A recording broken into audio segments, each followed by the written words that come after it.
இந்தியாவின் சிலிக்கான் வேலி என்று அழைக்கப்படும் பெங்களூரு தொழில்நுட்பம், கலாச்சாரம் மற்றும் பசுமையின் கலவையாக இருக்கும் ஒரு துடிப்பான பெருநகரமாகும்.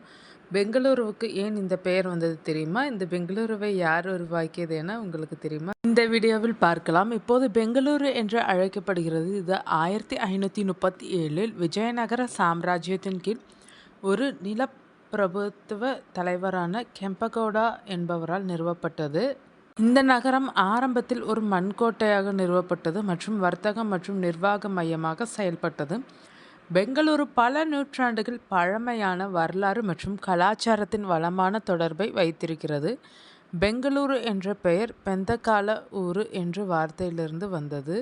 இதன் கன்னட மொழிபெயர்ப்பு வேக வைத்த பீன்ஸ் நகரம் என்பதாகும். உள்ளூர் புராணத்தின்படி 12ஆம் நூற்றாண்டில் ஹொய்சால மன்னர் வீர வல்லாலா II வேட்டையாடும் பயணத்தின் போது தற்போதைய பெங்களூரு பகுதிக்கு அருகிலுள்ள காட்டில் தொலைந்து போனார். சோர்வாகவும் பசியுடனும் இருந்த மன்னன் ஒரு வயதான பெண்ணின் குடிசையை அடைந்தார்.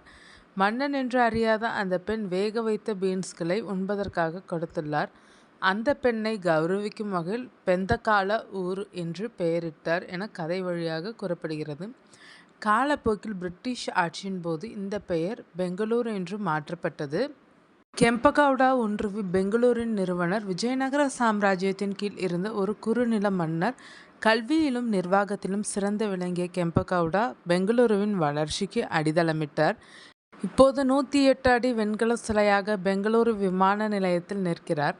1537ஆம் ஆண்டில் பல வர்த்தக பாதைகளின் சந்திப்பில் ஒரு கோட்டை நகரத்தை கட்ட முடிவு செய்தார். இது வர்த்தக மற்றும் நிர்வாக மையமாக செயல்படும். கெம்பகௌடா ஒரு கனவால் ஈர்க்கப்பட்டதாக புராணம் கூறுகிறது. அதில் ஒரு தேவி தோன்றினார். நகரத்தை கட்டும்படி அவரிடம் கூறினார். அவர் ஒரு மண்கோட்டையை கட்டத் தொடங்கினார். ஆரம்பத்தில் சந்தைகள், மத கோவில்கள் மற்றும் ஒரு அரண்மனை ஆகியவை இருந்தன.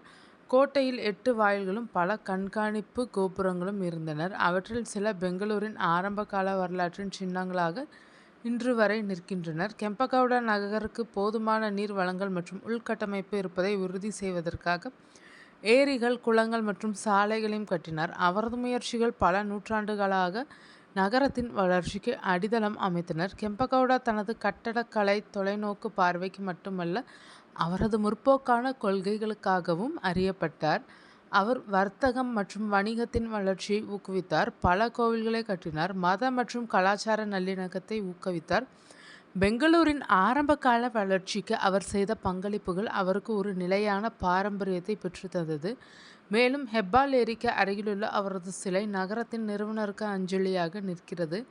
கெம்பகௌடாவின் இறுதி காலங்கள் குறித்து கர்நாடகா வரலாற்றில் தெளிவாக எதுவும் இல்லை. கெம்பகௌடாவின் சமாதி பெங்களூருவை அடுத்துள்ள மாகடி வட்டத்தில் உள்ள கெம்பபுரா கிராமத்தில் இருப்பது 2015இல் கண்டுபிடிக்கப்பட்டது.